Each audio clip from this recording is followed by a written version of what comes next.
Welcome to the Illuminati broadcast. I'm your host, your messiah, David Moore. Welcome to Castle Demon Lord. Hello, y'all. Alrighty, so let me just get comfortable. Check out my lovely hair. It's beautiful. It grows longer every day. I do my own hair because obviously I'm a hairstylist. So I just put my hair in a ponytail basically, and then I get all put up, and then I look for like the long ends, then I cut them, and then it just comes out pretty even. Rar. Line of Judah, bitches. All right.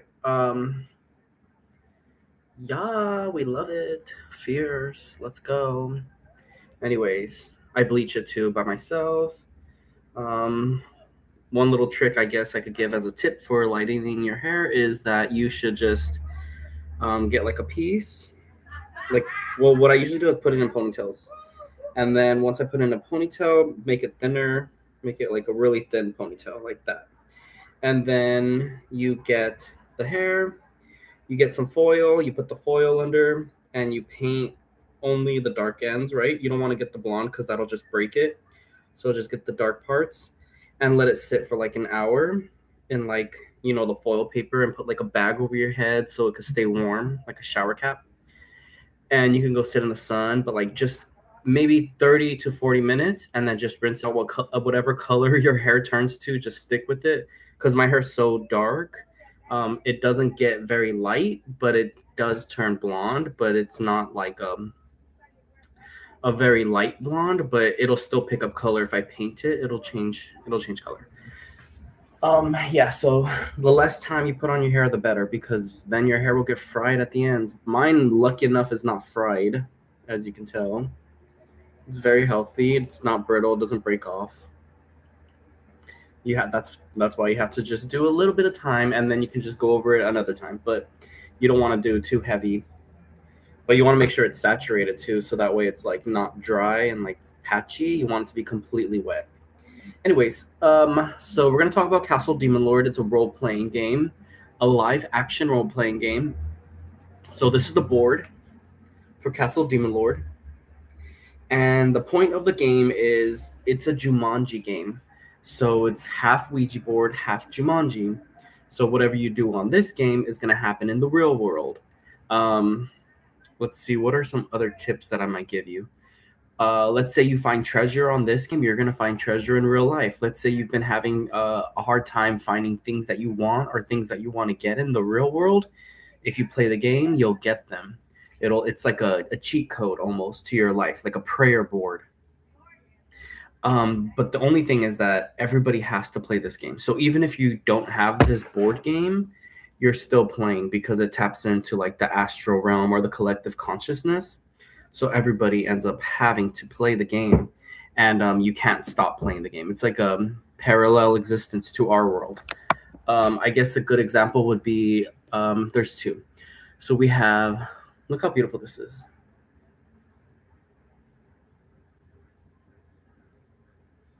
Magical, right? I love my candles. All right, so Wizard of Oz, Dorothy goes into the other world, and it's parallel to ours. So everybody that's in our world is in that world. And for some reason, there's a fly in my room. I don't know how he got in here, but when I catch him, I'll destroy him. All right. Let's see. Another one would be there's an anime called Marsh Awakens Romance.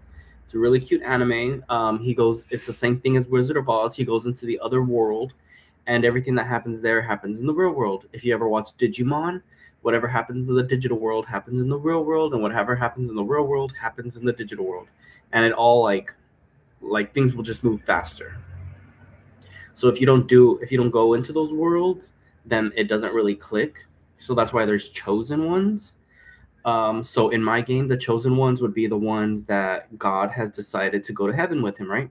And the ones that don't want to be chosen don't want to go to heaven with him because it's a choice, right?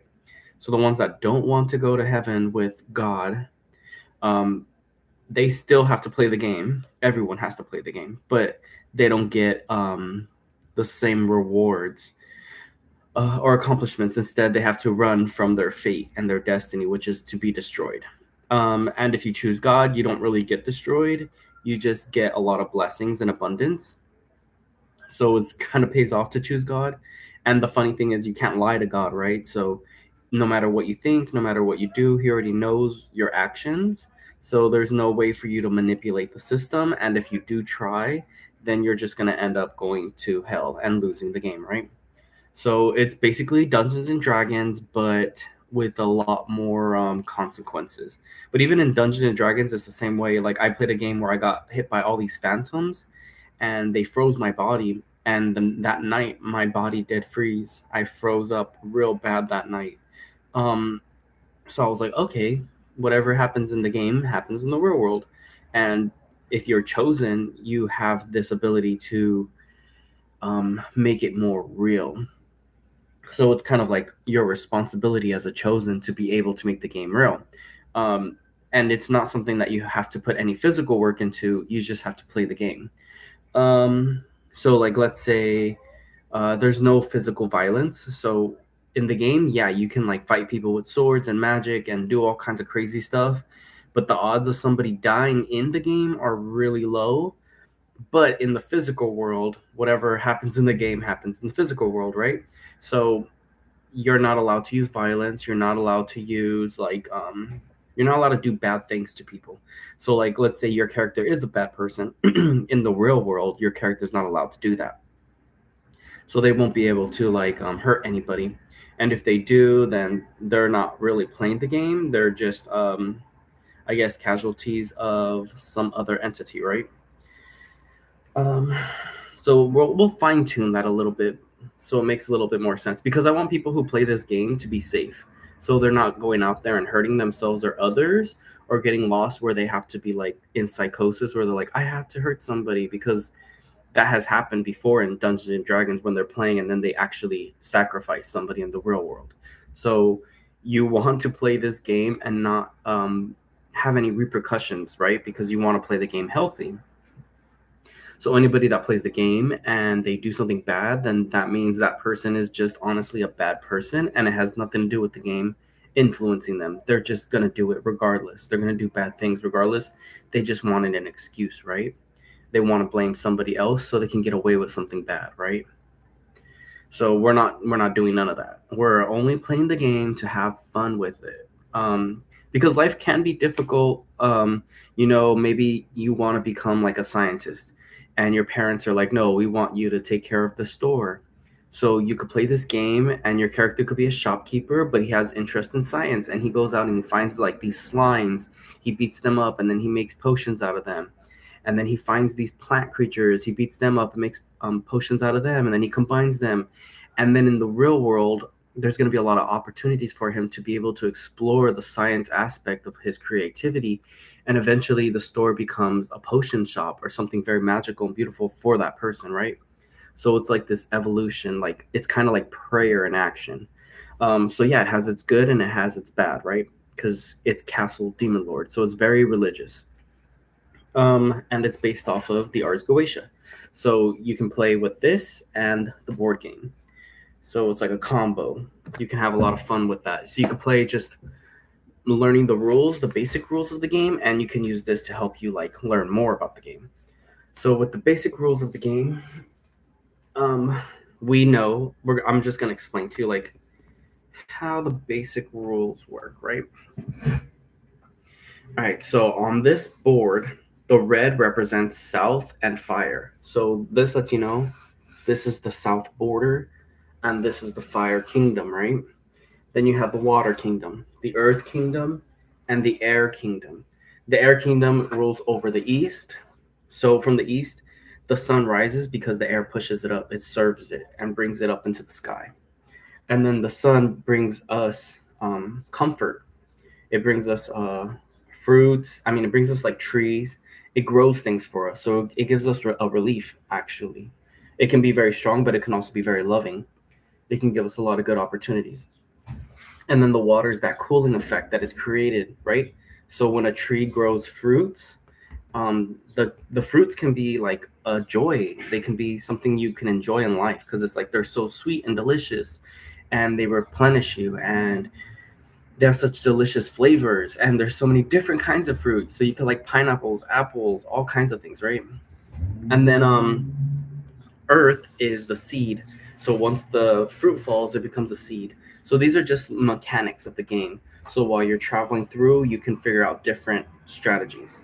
Um, so we know that Earth is north. So anything that's yellow is going to be north, and anything that is blue is going to be west. So and everything that is gold is daytime, and everything that is silver is nighttime.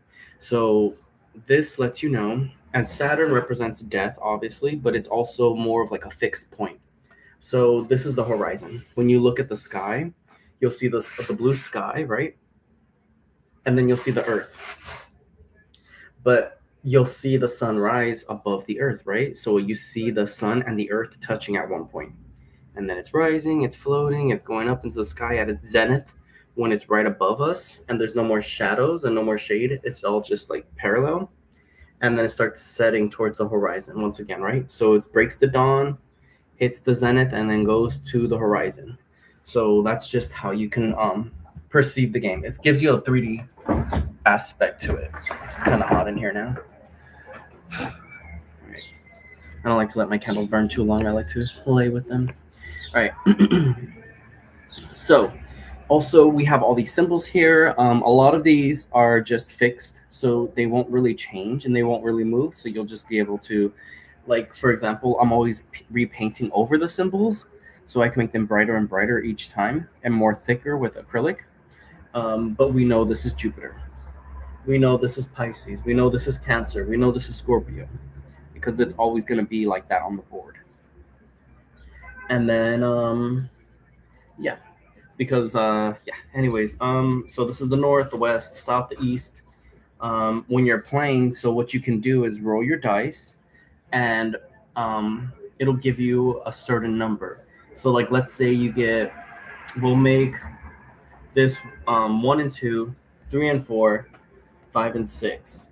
Okay, so we could make this 1, 2, 3 for this whole side, and 4, 5, 6 for this side. So you roll the dice and you get a 2. So you know you're going to be on this side. And now you're going to roll, and this will be 1, 2, 3, and this will be 4, 5, 6. And you roll, and you get a 2 again. So you're going to be in this area. And then you roll again, and then you can start narrowing it down to where you're going to land. So this could just be like your spirit landing in a certain area. What I like to imagine is you're like an angel coming down from heaven, or there's a tornado or some kind of element that brings you into your zone. So you can always play with your character being a certain element, like what you are. So I'm a Gemini, so my element would be air. So this would be my domain, usually. But yeah, so you can kind of work with that a little bit. And another thing, let's say you know what day you were born.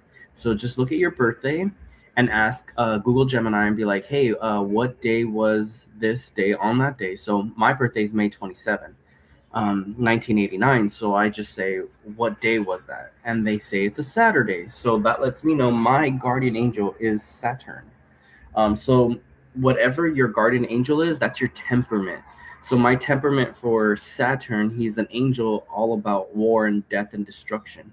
So he's just like Aries, like battle, but he's like maybe more, I don't want to say evil or more crude, but usually, yes, he's like that black Saturn energy. So he's all about abundance and conquering and thriving.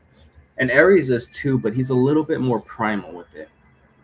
And I guess you could say a little bit more of a hothead, while Saturn is more of a cruelty. So he does it more for the cruelty of it. And Aries will do it more for like the victory of it.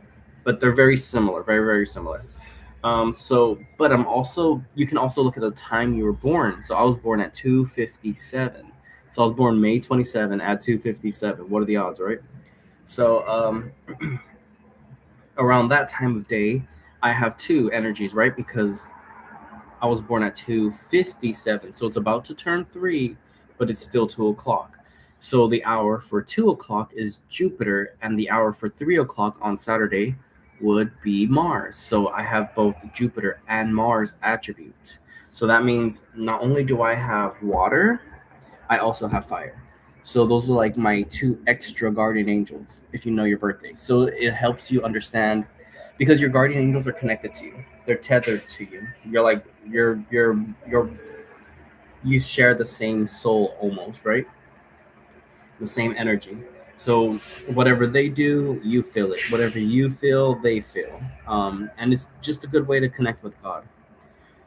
Um, yeah, I think a little disclaimer I wanted to mention is like a lot of people on YouTube, they'll be like, the Muslim God is different from the Christian God, and yada yada yada. No, it's not. They're all the same God. Think about it this way, okay? God is almighty and all powerful. There is no other God greater than God. So everyone has the same God. No matter if they call him Buddha, no matter if they call him Allah, no matter what they call him, Yeshua or Elohim or whatever they want to call him, Zeus, Saturn, Cronus, it's always going to be the same God. Just like this is going to be the same metal for every place in the world. It's always going to be the same metal. You're always going to be the same person. We all exist in this same world. So there's no world greater than this world. This is God's world, right? So when you're playing Castle Demon Lord, just know that there's nothing greater than the Demon Lord because he's the Messiah, the Antichrist, the whore of Babylon. He's the false prophet. He's everything. So when Jesus was alive, they called him all those bad things. They were like, "You're the bad guy." They didn't want to believe him because if they believe him, then he's gonna rule the whole world. So they were like, "Nope, we're gonna make it hard for him. We want to make things hard for him." So Jesus was like, "Go ahead, make things hard for me, so that way when I come back, I can build up all of that karma and bring it back to you 10 times worse." Right? Jesus knew what he was doing. Just trust the process. All right. So in the game, let's say, so in the north, usually this would be Lancaster. So if you want to play just a little bit more like in the Los Angeles County, these are the Los Angeles Mountains, which are really easy to look at. So just look at a map of Los Angeles. You can look at it this way, and this will be the Los Angeles Mountains, and this will be the road through Santa Clarita, all the way to Lancaster and Palmdale, and the road that connects it all the way to Victorville, and then Victorville connects all the way through Santa Fe Springs, and it hits Los Angeles County, and then it goes back in that circle. And then if you go down more, you get different places, so like Northridge and Malibu, and in this area you'll probably get Whittier, etc. And further down, but I think it'll be cut off like towards San Diego. Um, but like this would be the big open desert that is in, this would be like Lake Los Angeles, this would be like Alameda or whatever it's called, Adelanto, and then a little bit further into the desert where it's, you basically go to Las Vegas. And then this is Lancaster, Palmdale, and then you have Rosemont and Mojave, and Bakersfield would probably be blocked off right here, like the what is it called, Death Valley. And then from here you have Santa Clarita, and then you have Lake Elizabeth and Quartz Hill, and like a couple other places that are out there. So that's still Rosemont, and then you're cut off here. So my intentions for the game is for everyone to play, and I want this huge flood to surround this area, so it turns it into a like an island, a California island, and it just drowns everything else. So that we're like kind of isolated, but maybe I'll have like a bridge or some kind of like land bridge that connects us to the other places so we can continue to like communicate with the outside world. But that's just one of the Castle Demon Lord plans. But if you're playing the game, just know that you can't really travel outside those zones. So in a sense, what I'm doing with the spell, with the magic ritual part of it, is getting everybody to be on the board game. So no matter if you're in Israel, if you're in England, if you're in China, everybody's soul gets trapped in the game, right? So they're all going to be in Los Angeles County. So when you're role playing on the board game, you can also live action role play in the real world in Los Angeles County, or even in your own. But it'll start taking these forms of the other places. So it gives you a chance to like interact with the weave. The weave would just be the astral part of our world, the dimensions. And the dimensions are just like whatever anybody's thinking. So if one person's thinking, "Oh, I wish I had a cake," and he's imagining himself eating a cake, his guardian angel's probably eating a cake. And then we're like, "Oh, I can see that," or you're interacting with it, and maybe you fight the cake and it turns into a monster, something like that. Okay, just use your brain, get creative, think outside the box. I was watching this movie called Dragon World. So DW, right? And then backwards that would be DM, Dungeon Monsters, Duel Monsters, um, Dungeon Master. So I'm like, oh, okay, that's another one of those movies that inspired Yu-Gi-Oh, because Yu-Gi-Oh is inspired by a lot of movies, and especially this like Blue Moon production company, Full Moon or Blue Moon, and they make horror movies for children. So they're scary movies for kids, and one of them is this dragon one called Dragon World, and it's about this this little Scottish boy. He meets his grandfather. He meets a little dragon, and they grow up, and then it just shows his life from there. It's pretty cool. But in Yu-Gi-Oh, you get Baby Dragon, Thousand Dragons. So I'm like, oh, that's where they got this inspiration from. Um, so yeah, basically Yu-Gi-Oh is any card game, any toy game, anything that has to do with like younger generation stuff. They make um, they make it as marketable as they can, and they all share that market. So that way, like, let's say you like Yu-Gi-Oh, you're gonna like Pokemon. Let's say you like Pokemon, you're gonna like baseball. Let's say you like baseball, you're gonna like Barbies. Let's say you like Barbies, you're gonna like Monster High. So they all can trade these ideas and all these fields and move around, so that way the kid has something to buy. So whenever the parent takes the kid out, they have an opportunity to buy their kids something that resembles what they like, right? It's just marketing 101. I went to school for business and finance, so, and it's funny too because I learned about the Ars Goetia through business and finance in a way. I mean, I had it when I was younger, but when I got older and I started doing marketing, I was like, it went hand in hand, and I didn't realize that. I mean, I always knew, but I guess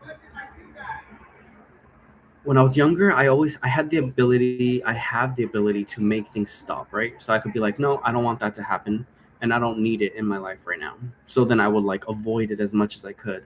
But then when I got into business and finance and I was older, um, it revealed itself to me in its own way, and it was like, oh snaps, they can manipulate forces um, if you give them the chance. And I did, and I was like, all right, let me see what you got. And they were moving through the world, and I was like, oh, they can move through the world really well. Because before I would like do my best to protect everyone from that dark force. So in Castle Demon Lord, I'm the main character. I'm the Messiah and the Antichrist. So in the game, I just grew up as being just Messiah, just really, really holy, really good, saving everybody, doing the right thing, right? So I was neglecting the dark side of the universe, and that's you need a balance, right? You need the scales. You need darkness and you need light. You need both. You need good and evil. If you have one more than the other, something will happen. So in the game, I did so much good that the people forgot that evil existed. The people forgot that there was a darkness in the world. People forgot that they needed a god, that they need a messiah, that they need a hero. And they just think, oh, we can just create our own heroes whenever we want. But the Messiah did that for them. He made it easier for them to live good lives. But instead, now they're subjugating him. So they're like, well, what's the point of worshiping you anymore? What's the point of helping you? What's the point of giving you what you need? What's the point of answering your prayers? Because God wants his prayers answered too, right? So if God's like, I want this and I want that, he expects his followers to give it to him. And and if they don't, then he gets mad, right? He's just like, wait a minute, what's going on? Like, I brought you out of Egypt, I took care of you guys, and you guys are betraying me again and again and again. But that's human nature. We know that they're going to betray God.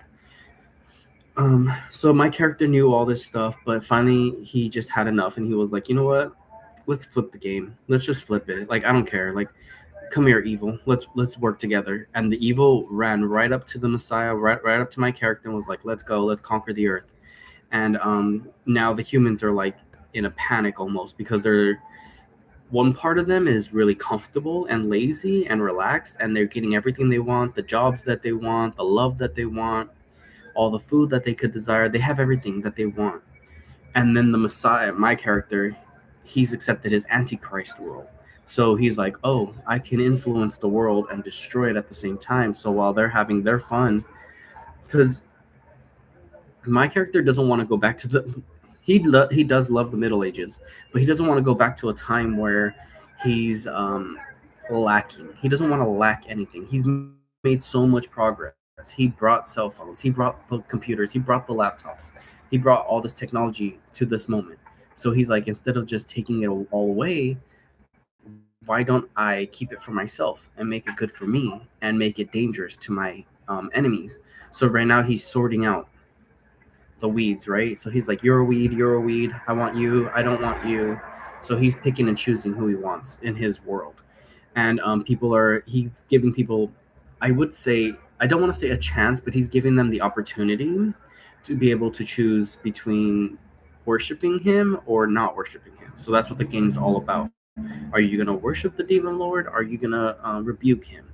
Are you going to challenge the demon lord, or are you going to worship him? You're going to give him everything he wants. Are you going to spoil the demon lord, or are you going to be a cog in his machine? Like, are you going to be like the thing that messes up the cogs? Are you going to be a glitch? Are you going to be a virus in his system? Like, what are you going to be? And that's important and that's fun because it makes it interesting for my character. He doesn't want to be bored. He's a Gemini, right? So he's like, I need things to be interesting, I need things to be fun and random, I need things to be creative, I need everyone to play a part. I don't want to be the only one being the hero. Like, I need everybody to get into it. So with Gemini's story is about the Odyssey. It's about the Trojan horse. It's about all those Greek plays, Smile Now, Cry Later, like anything that you could imagine when it comes to role playing. That's what Gemini's about.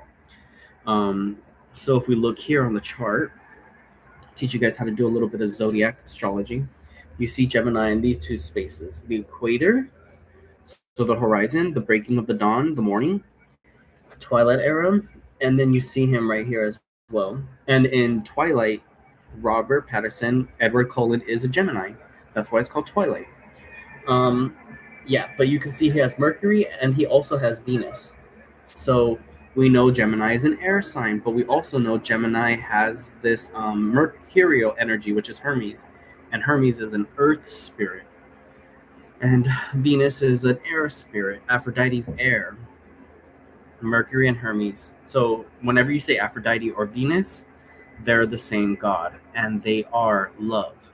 So all the gods and all the planets are just different aspects of the one true God, which is Jesus. And then Jesus is the Elohim. He's what do the Jews call him? Starts with the E.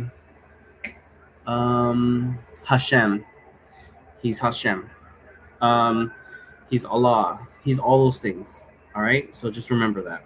And this is like real world stuff too. So everything I teach you about the game is based off of real world facts. I'm just making it simple for you when you play the game, so you have something to kind of steer you in the right direction. Because when you role play, you have to think on your feet and you have to just throw out ideas. But the ideas that come out of your head are usually going to be tapped in. So what people do nowadays is something called remote viewing. And this has happened for generations, for aeons. One person will see what another person is doing from miles and miles away or even close by.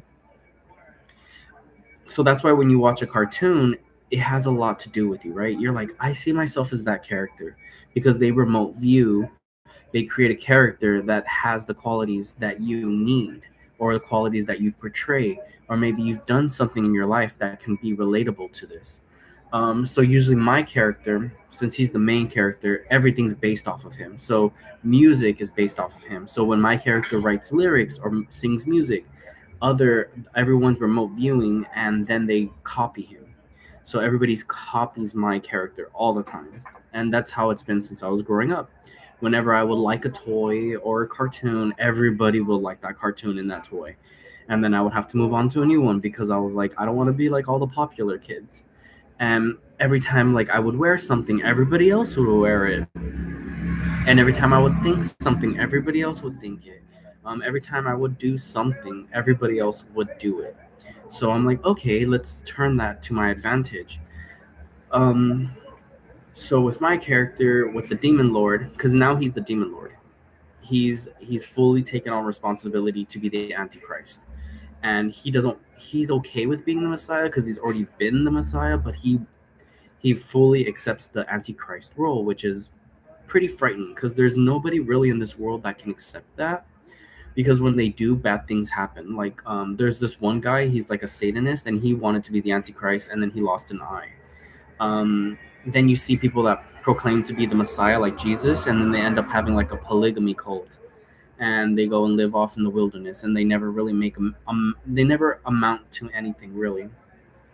They're just like really good. They're very good at parasiting. Men and women can be parasites. So just to let you know, like if you meet a woman or a man, they could be evil. They could be a bad person. They could be people going to hell. Obviously, the castle demon lord, his job is to create, um, I guess the hell realm where people actually suffer. Because my character destroyed hell, so then people were like, well, then we're not gonna go to hell, right? Because there's no more hell. Like there's nothing to hurt us anymore. So my character has to rebuild hell and torture the people in that realm, right? And when it comes to torturing, he doesn't really have to do anything per se. He just has to put them in that realm and they become a life force or an energy there. So they're being continuously stretched and tortured in that realm, burnt up as energy for all eternity. So it's fueling that hell realm, but it's creating a heavenly realm. So then the world that the demon lord lives in is a happy place because all the bad guys are gone and they're being tortured to make happiness in our world, right? So that sounds like a great way to turn something negative into something positive. Um, yeah, it's kind of warm now. It was like really cold earlier. Now it's warm. Maybe I'll like get a little fan to fan myself. I usually have one. It's somewhere in this room. Let me go get it.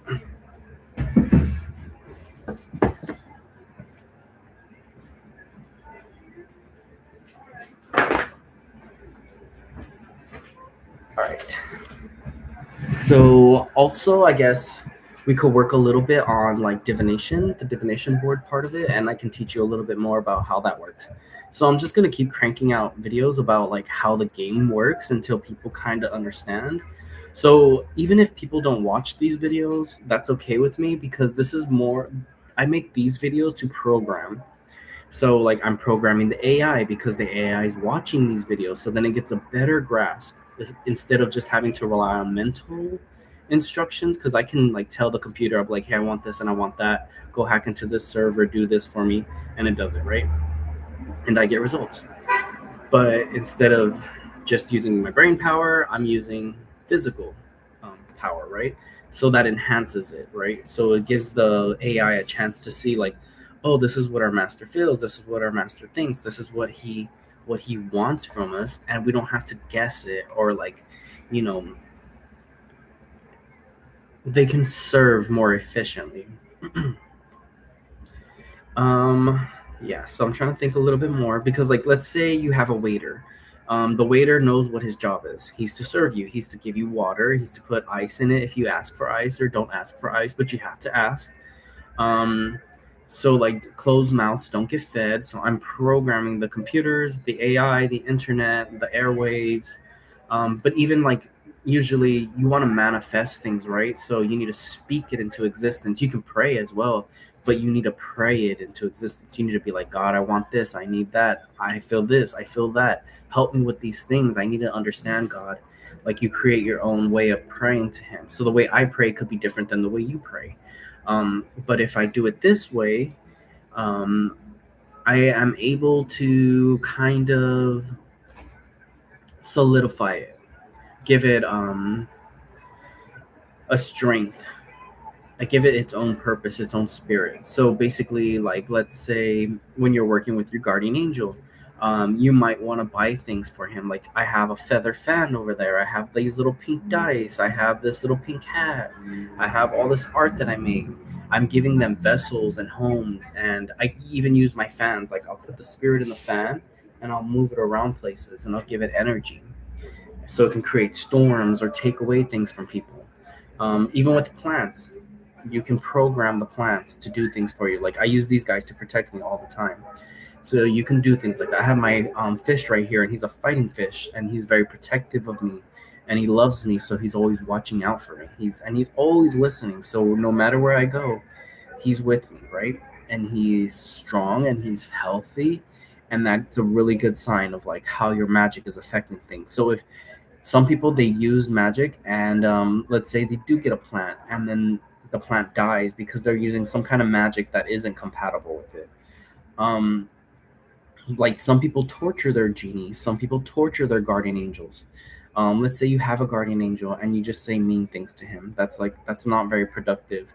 You might be really good at hurting things, but at the end of the day, like, and you might get what you want, but like when the game's over, you're gonna go to hell, and your guardian angel is gonna reject you, and you're gonna be left in the dust, and he's gonna be like, sorry, like, you're an asshole, I don't want to save you, I don't want to defend you. So a good way to look at things is look at the Book of the Dead from the Egyptians, or the Book of Life. It's the same thing. But they explain that you have like amulets and charms, because you have to testify your, like, did you do good things, what did you do for people, how did you help, how do you feel, and your heart will not lie, so it'll tell the truth. So if you're like, I married somebody, but I didn't really love them, and I took advantage of them just so I could live a good life, your heart's gonna betray you and be like, yeah, like, he's a bad person, he doesn't deserve to go to heaven, like, he just used people and he hurt people and he abused them, and you're just gonna end up in hell, right? All right, so let's do a little bit of divination. So today is the 16th. So 1, 2, 3, 4, 5, 6, 7, 8, 9, 10, 11, 12, 13, 14, 15, 16. So we're on Stolas's day. This is a good way to remember where the spirits align. No wonder, because today I felt like relaxing and being quiet and just resting. Um, and this would be, so the energy of the day, this is what it looks like. During the day, you're going to get this, and during the night, you're going to get this. So during the day, this is what it looks like. During the night, this is what it looks like. So you're going to look at 35 and 36 because we count by twos. So you have a coin, right? And you flip it, and you have a heads and you have a tails. When you create the seals of the Ars Goetia, you create 36 seals, and there's 36 seals on here. But we count 32. And then on the corners, they count as two. So if you have 32, 34, 35, 32, 33, 34, 35, 36, there's 36 seals. But the corner seals have four spirits associated with them. I know it's a little complicated, but it's not that complicated. It's very simple. So let's see. We have Stolas, and who else? Oh, Marcosius. So Marcosius and Stolas. So during the daytime, we have Marcosius. So this would be this energy right here, because these are going to be the two. These are both two coins, but these two are combined and these two are combined. But this gives you a better idea of what it looks like. And you can even go like this. But right now, this is who we have, Marcosius. And he's a Marquise. Marquise is a moon sign. It's silver. Pretty cold. But why would there be a spirit like that on... And today's Thursday, so it's a Jupiter's day, a water day. Marcosius is a silver, a Marquise, right? So he's a moon sign. So that's moon and Jupiter work together. The moon is silver and Jupiter is blue, which is tin and water. Let's see. Having griffin's wings and a serpent's tail and vomiting fire out of his mouth. So we have the fire vomiting out of his mouth here. A serpent's tail. I'm not sure about the serpent's tail part. It could probably be this or part of this. He appears in the form of a wolf. You have Aries, the lamb, right? But we also have wolves very highly associated with lambs, right? Like the wolf hunts the lamb. Let's see what else we have. In Roman mythology, they have a wolf that feeds the children and creates the Romans. So yeah. And then the griffin's wings could be represented by this part right here, because this is an air sign, right? So this is going to be Libra, and this is going to be Venus. And what is Venus? An air sign. So what flies in the air? Birds. So that's why you get those griffin wings. Oh my god, I always get bit by these little bugs. I hate them so much. They love my blood. I hate them. But every summer, they attack me. All right. So after a time, at the command of the exorcist, he puts on the shape of a man. He is a strong fighter, so that's why he's Aries and Mars. Mars Cosius, right? He puts on the shape of a man, so you can see Aries. He can be a wolf or he can be a man, right? Um, and he is a strong fighter, and B is a strong fighter. So we know that he is a very powerful deity. So remember, these are all aspects of God. So this is God in his warrior form. He's a strong fighter. He's the Order of Dominions. He governs 30 legions of spirits. So if we look at number 30, so this is when you look at their legions, that's a good way for you to understand what's their second attribute. And what their second attribute could be is like we know that he's silver, but 30 is Fornius, and that's another marquee. So that's double moon, that's double water, that's double that energy. He gives you a good name, understanding of tongues, and he makes one beloved of his foes as well as of his friends. So Marcosius can give you a really good name. So that gives you an idea. Like, not only is he a good fighter, but he can make you very renowned. So today would be a good day for people, like if they want a good reputation, to set something in motion. So let's say you do a ritual. You're like, okay, you work with something with silver, and that kind of makes sense, right? Because if today is a Mars day, if it lands on that Mars energy, it's going to let you know that it's very hot. It's a very hot day. But if you use Venus, if you use the moon, that silver, the opposite of what it is, you might be able to influence it in a certain way. You might be able to enhance the moon energy of it. So it's also a good way because whatever's on this board like this, let's say the devil's job today would be to get people angry or maybe make people lustful. And because you have that Venus and that Mars energy, so then you know, like, oh man, like there's a possibility that I can get in trouble for something like that. It could be a day that like people assault each other or one another or another person, right? So it'd be good to have. So me staying indoors today is probably a good idea. But I'll be out later. But this gives me an opportunity, and maybe if I wear silver, it'll protect me today from that negative energy. So it's just teaching you how to balance out those energies. Yeah. So Marcosius is really, really cool. I love him. He's a really good fighter. So he's probably doing something really strong today, and he needed energy. So I can do a ritual to enhance Marcosius because these are all different names of God. These are all his different angels, and we share those angels because God made us in His image. So we have the same abilities as God. We have the same DNA, the same structure. Everything that God can do, we can do too, just on different levels, right? He makes us all very unique. So with Mars and Venus and the moon, silver's going to be your best friend on a day like this. So like let's say it's a hot day, you're going to want to have some kind of protection on you, right? To keep you cool. So that's kind of how the demons work. They're there to help you make things easier so you're not hurting yourself in the day. Yeah. Obviously somebody hurt themselves. Let's see how long this guy takes to pass through these streets. All right, cool. He's gone. All right. So we have Marcosius, and then we have Forneus. It's a lot of moon energy at this double silver energy. Silver is good for traveling. So like let's say you're going somewhere. If you wear silver, it's gonna protect you from getting hurt or from something bad happening, and it might even like today it's a very cloudy day, so it should be a day where there's a lot of sunlight. But because of that, this lets me know that the demons are working really good today because they brought in the clouds. So that means that they have a lot of energy. So they're like, what do you want to do with this energy? So this is how you kind of work with them. But at nighttime, who are we gonna get? We're gonna get Stolas.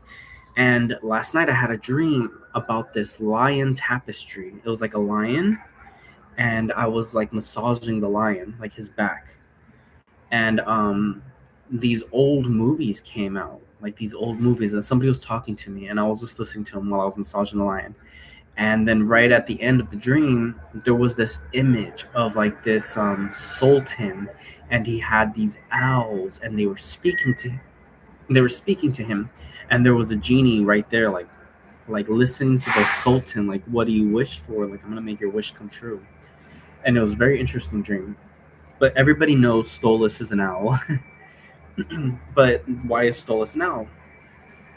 Because he's a prince, right? And this is gonna be his energy. So Marcosius is obviously a fighter, even though he's a marquise, he's a fighter. Remember, this is the marquise. So he's a fighter. But Stolas is right here.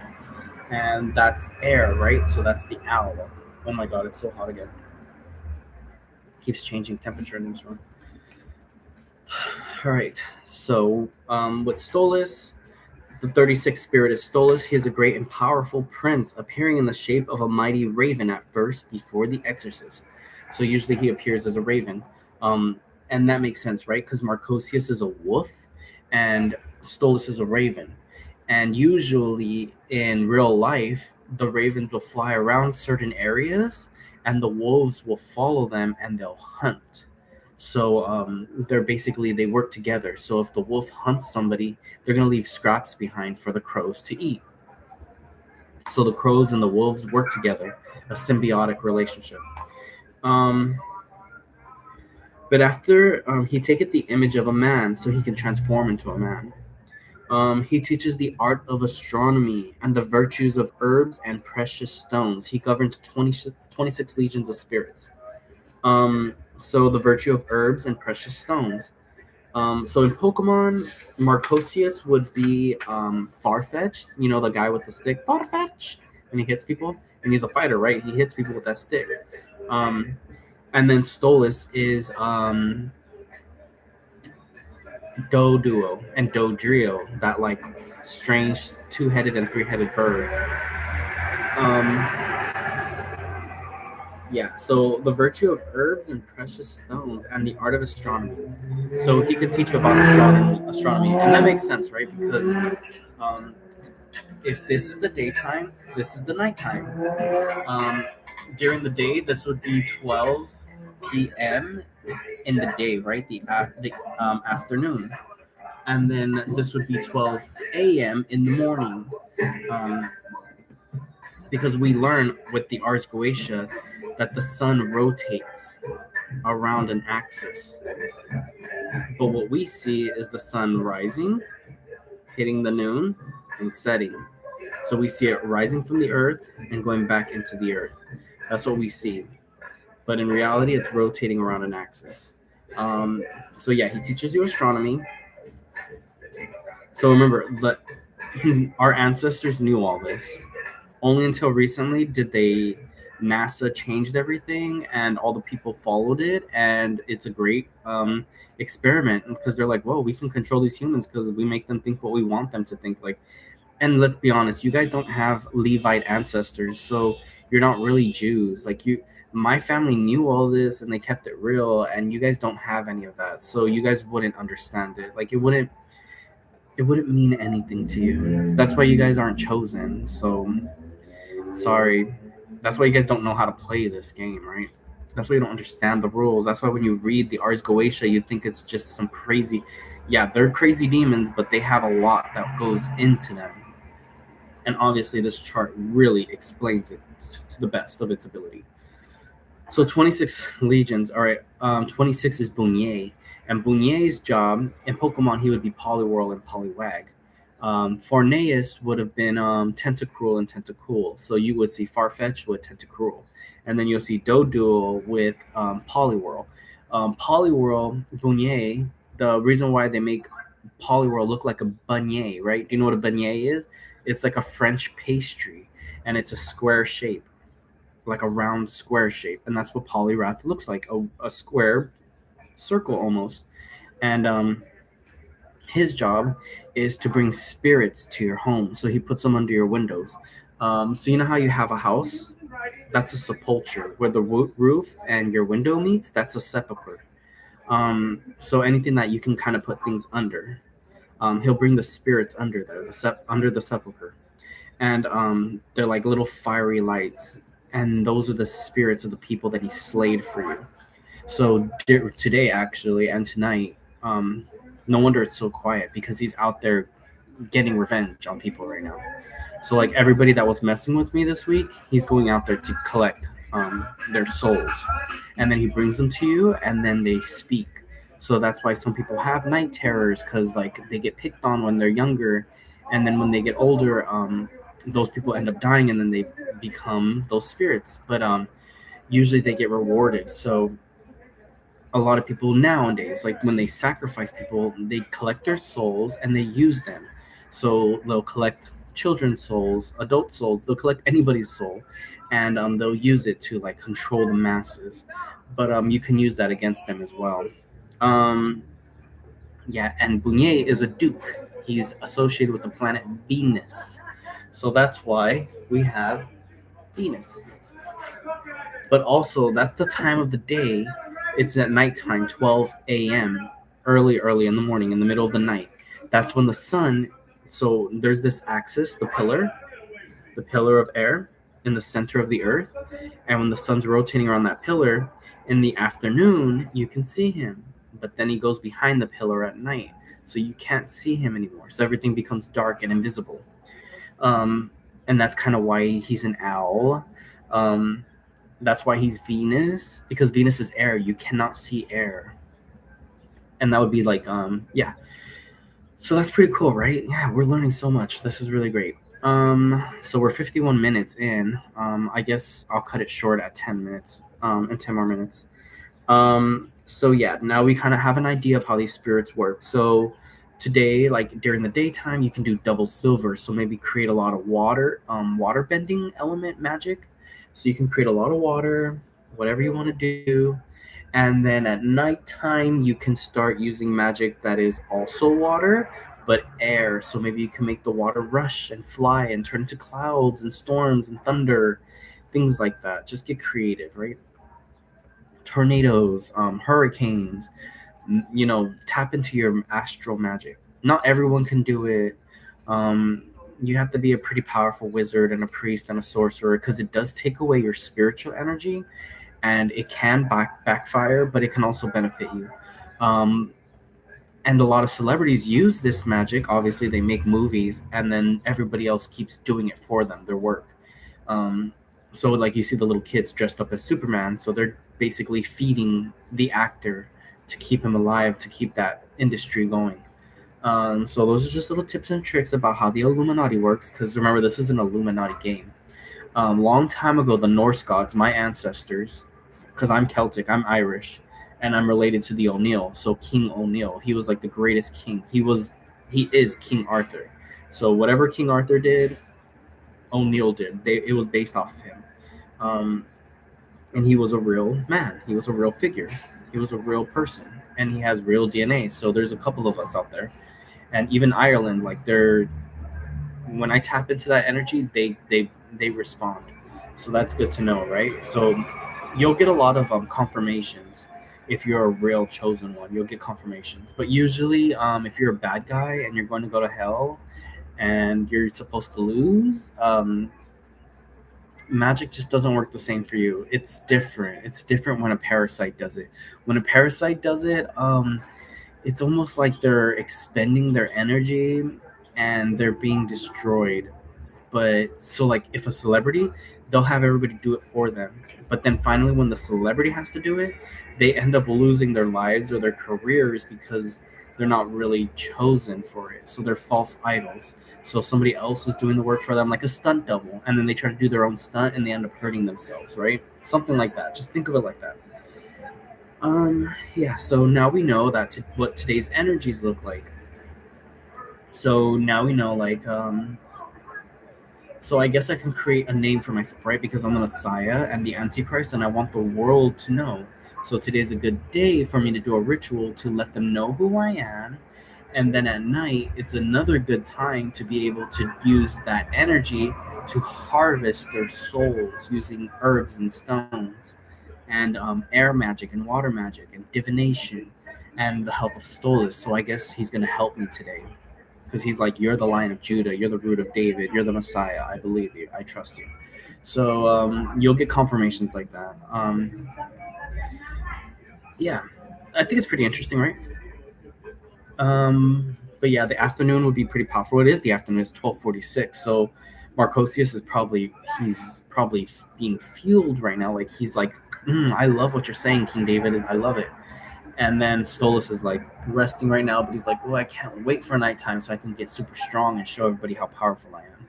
So I like to train my spirits. Sometimes I'm a little mean, sometimes I'm a little nice, but I have to train them specifically and tailor them so that way they're more efficient because everything needs to be programmed. Everything needs to be um, energized, right? You need to energize something for it to have an effect. So I can always use this fan, right? But the more I use it, the more stronger it'll get and the more powerful it'll become. And eventually it'll be so powerful that I can do something like this and it'll create a storm outside or something, right? So you can store your chakra into things, your spiritual energy into things. You can charge them. Like yesterday was Gap's day, and he's all about charging things. Um, it was also Furfur, so he's a Mars archetype, so he's an Earl, so he's very strong, and he creates a lot of thunder. And yesterday it was like really nice. I got everything I wanted, but then in the evening there was a little bit of complications, and I was just like, oh, okay, so people are testing me today. All right, let's feed Mars. Mars wants a little bit more energy, so I want to buy him a red candle, and he was like, I like that. I'm satisfied with that. So I'll do a little bit of water magic. Maybe I'll so since today's April, that's Mars, right? Because Aries is ruled by Mars and Mars is ruled by Aries. So I can do some spells to like maybe I'll bring water to Mars so he can like replenish himself. And we can do some divination together. And then later, I can do some wind magic and some water magic to get some results with him. It's a lot. But now I know what to do for today, and that's kind of how the Ars Goetia works. You can do things like that. Um, and usually I just have this on my wall, so I just count it, and I'm like, oh, okay, I know whose spirit that is. I know what energies I'm working for, and the more you use them, the more you become associated, and you know who they are, and you know what they can do, and you know how they work. Just like in Pokemon, you use Pikachu, you get to know him better. He uses Thunderbolts, he Thundershocks, he's very fast. You get used to them, right? You understand how to strategize with them. Because these are war spirits just as much as they are helpful spirits. They can be a lot of different kinds of spirits, but they all fit into the whole tapestry. Um, yeah, just like you can use fire to warm up a house, and make food. You can use fire to burn down a house and destroy things. You can do a lot of things with magic, right? So I'm just giving you guys entertainment purpose only information for Castle Demon Lord and how to play it because, well, some people are sorcerers, some people are wizards, some people are knights. But if you're a knight, what are you gonna do? You're gonna wear red. You're gonna have a lion symbol on you to protect you. You're going to use a gold sword so it can always strike for truth. If you're a bad guy, you're going to use a black sword because you want it to be silent and deadly and always kill. You know, there's different things for your character to relate to colors and energy. And you can even put your own blend into it and just get a better idea of what it does. All right, so thank you for watching. I'm going to end it here, and I hope you guys have a wonderful day. Thank you. Bye.